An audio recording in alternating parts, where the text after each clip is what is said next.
European leaders bar Hungary reiterate steadfast support for Ukraine ahead of Putin and Trump talks in Alaska.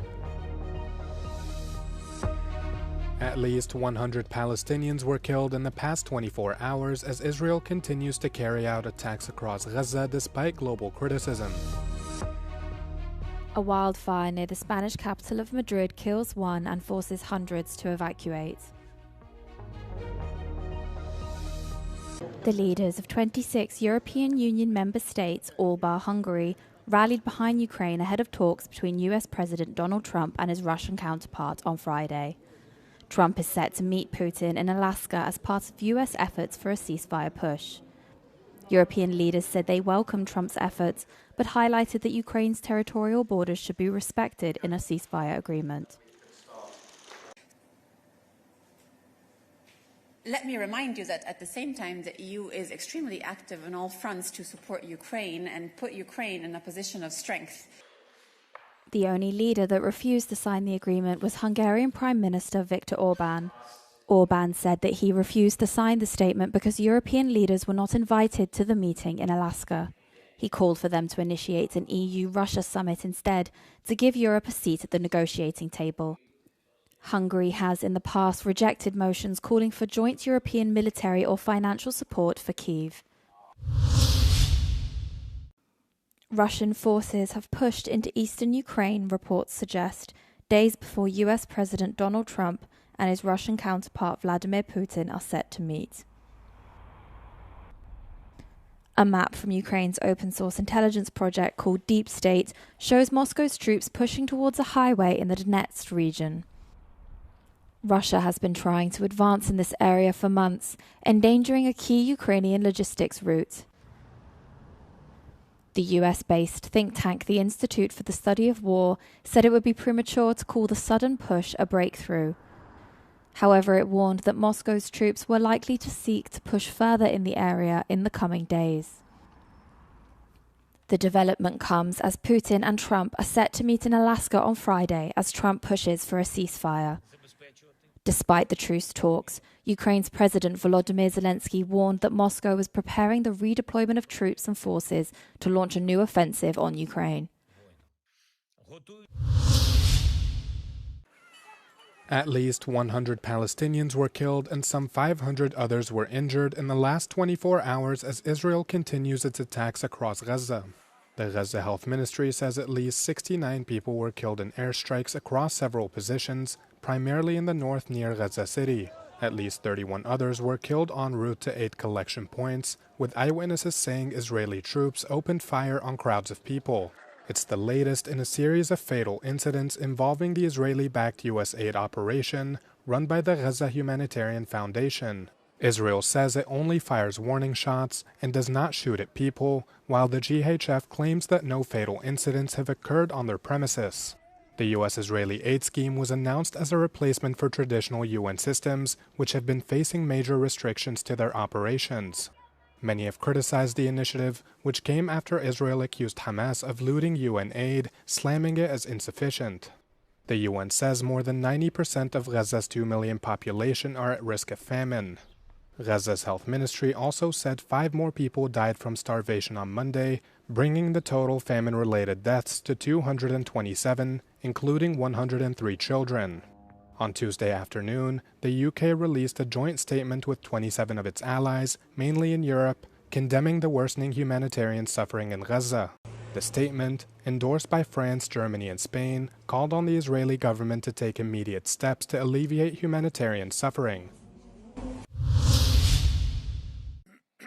Norway's sovereign wealth fund has sold its shares in 11 Israeli companies as they criticize the country over its conduct of war in Gaza.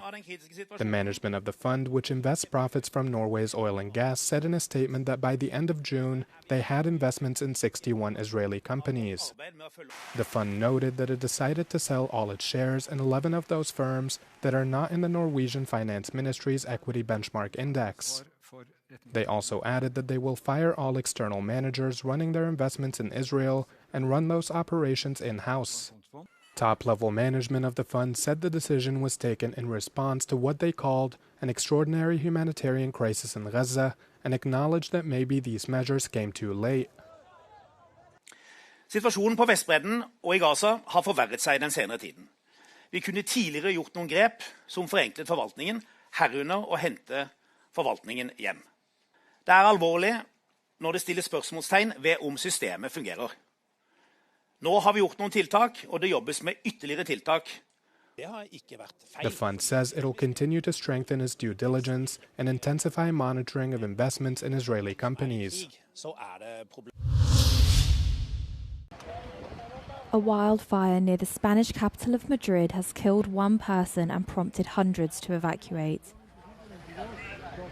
The blaze in Tres Cantos burned through 2 housing complexes, with one man dying from burn injuries after being evacuated by helicopter to a nearby hospital. The fire advanced around 6 kilometers in just under 40 minutes, a regional minister said. Smoke from the flames threatened the nearby town of San Sebastián de los Reyes, where residents were warned to close their windows and doors and stay away from the vicinity of the fire. Firefighters were eventually able to contain the fire by Tuesday morning after deploying at least 14 teams and 3 helicopters. Tengo una amiga que se la ha quemado toda la casa, la hípica, se la ha quemado la casa entera. El negocio, su negocio, su restaurante, su casa, todo se la quemó. In southern Spain, some 2,000 people were ordered to evacuate as forest fires advanced. Spain is facing one of its worst summers for wildfires in recent history, with flames tearing through thousands of hectares of land. July 2025 was the 3rd hottest month on record globally, the latest climate bulletin from the EU's climate service Copernicus showed.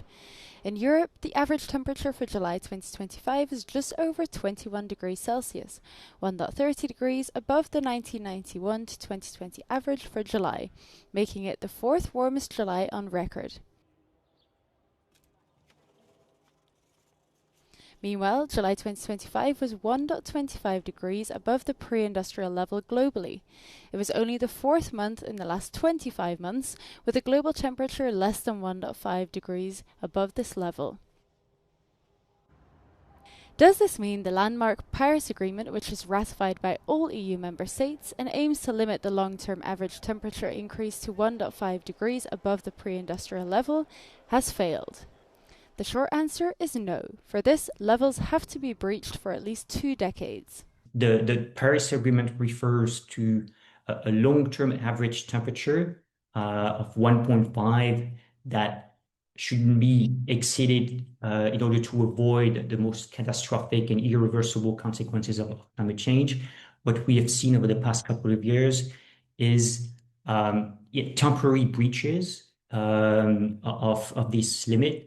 But once we have reached this 20-year average global temperature above 1.5, that's when we can consider that we have exceeded the limit of the Paris Agreement. Recent predictions show that the breaching of this temperature might occur as soon as 2030.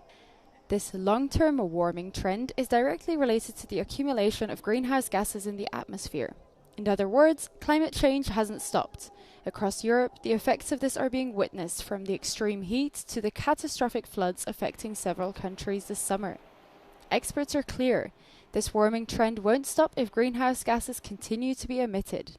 And even if at some point in the next few years we might reach this 1.5 degree limit set by the Paris Agreement, we must continue doing everything we can to cut greenhouse gas emission. As we often say, every fraction of a degree matters. If greenhouse gases are not stabilized or decreased, experts have warned that the world should prepare for new temperature records as well as a worsening of their impact. The Philippine military has blamed China for the collision of 2 Chinese Navy and Coast Guard ships while trying to drive Philippine fishermen and Coast Guard from a disputed shoal in the South China Sea. Manila said in a statement on Tuesday that it would assess how to respond to Beijing's use of military force against civilians. The Philippines' foreign ministry slammed the Chinese vessels for posing a grave danger to its nationals. They added that the collision resulted in visible heavy damage to the Chinese ships and possibly even injuries. It's the latest in a string of maritime confrontations between the Philippines and China, who often face off in territorial standoffs in the contested waters of the South China Sea.